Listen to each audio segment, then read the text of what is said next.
Not a typical day at the office today. Today, instead of staff meetings and weird halal meat from street carts on 6th Avenue, today I went to the Jean Lafitte National Historical Park and Preserve, which is run by the National Park Service just outside of New Orleans. We were in a part of the preserve that's called Barataria.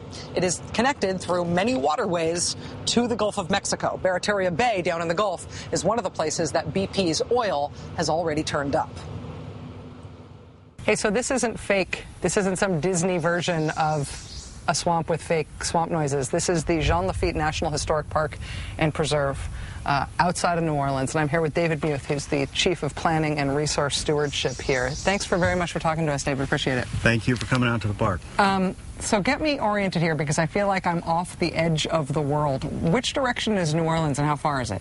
New Orleans is just north of us. The French Quarter is about 15 miles away, but the subdivisions of the city of New Orleans are less than 2 miles from here. Okay. So we are right on the edge of the hurricane protection system, the levees for the city. And so there's the levees are between us and New Orleans. As storms come up the Gulf of Mexico, this is what they pass over before they get to those levees. This is what they pass over, and of course they used to pass over a lot more of it than they do now, but because of coastal land loss, many thousands of acres of marsh that used to be between the city and the Gulf are gone, and so there's less and less. So when storms do come in, Hurricane Ike just 2 years ago, which didn't come within 200 miles of us, had water 4 feet deep on this section right here. I came through here in a kayak where there's a boardwalk right. In terms of what's going on right now with the oil disaster in the Gulf,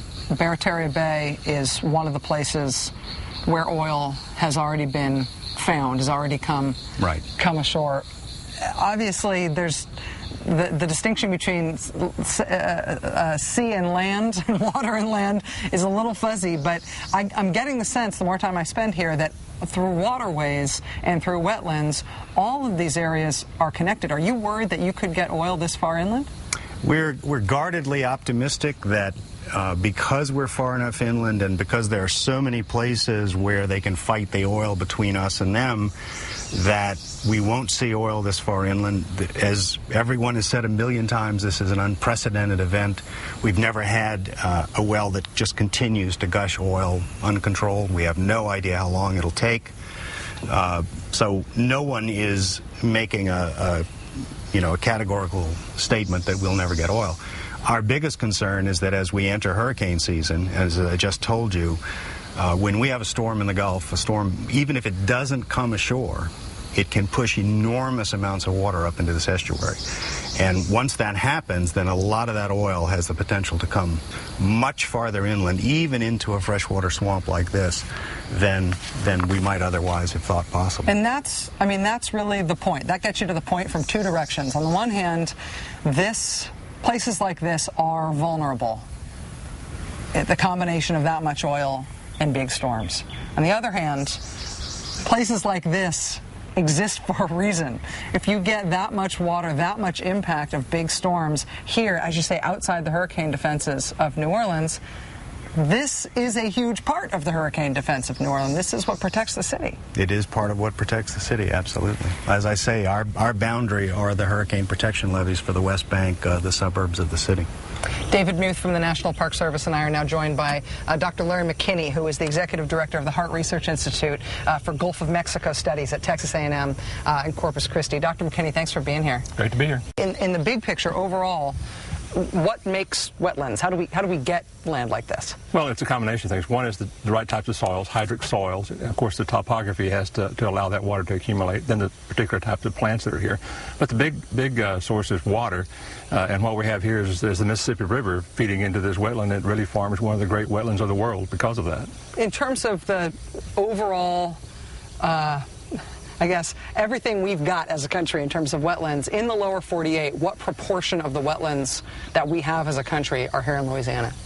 40% of this country's contiguous wetlands are here, located in this area. That's why they're so important. It is the bulk of our wetlands in the lower 48 states. And how much are we losing? I know that we talk about David, talking about where New Orleans started in terms of being on the natural levee. We think about the city obviously not physically moving towards the shore, but the shore encroaching in towards the city. How much of these wetlands have we been losing, and why? Well, that's the tragedy of the thing. We're losing 25 to 30 square miles of wetlands a year here, which basically during the time we're talking, maybe an area the size of a football field will have disappeared.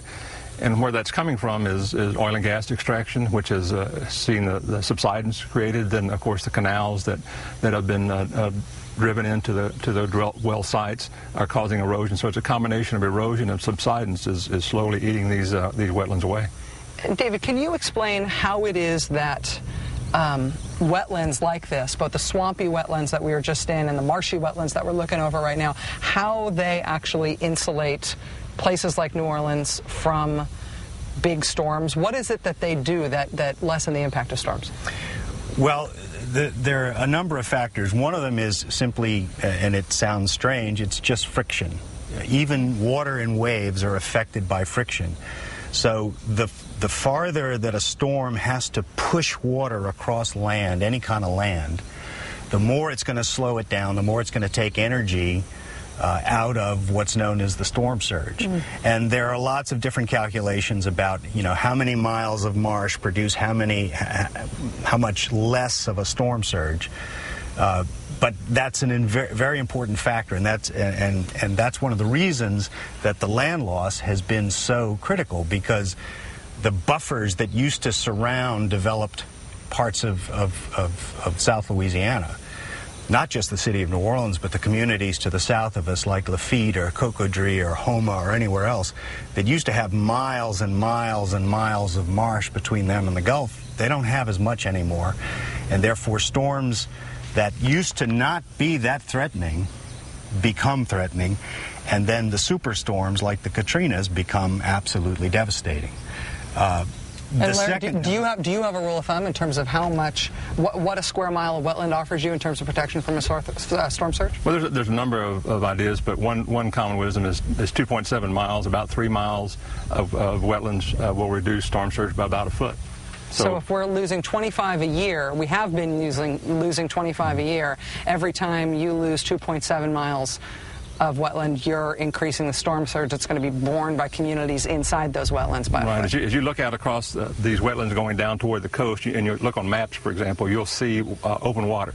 And so more and more of that open water, as it occurs, that reduces that friction that we were talking about. It allows that storm surge to come right up through without being stopped by anything. And so that's really where our concern is, that at one time, this whole area down here was pretty much a solid mass of wetlands. There were lots of little rivulets and trails and those types of things, all natural, but no more. As you look at the map, you can see what's happened. Well, let's get out on the water if we can. I mean, to understand, I think the whole country sort of started to understand the importance of wetlands after Hurricane Katrina, started to learn about the causes of wetlands loss.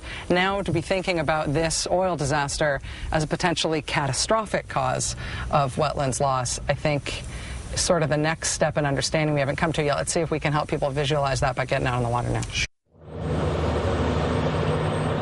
What we saw when we got into that boat and went deep into the wetlands is coming up next. We'll be right back from New Orleans.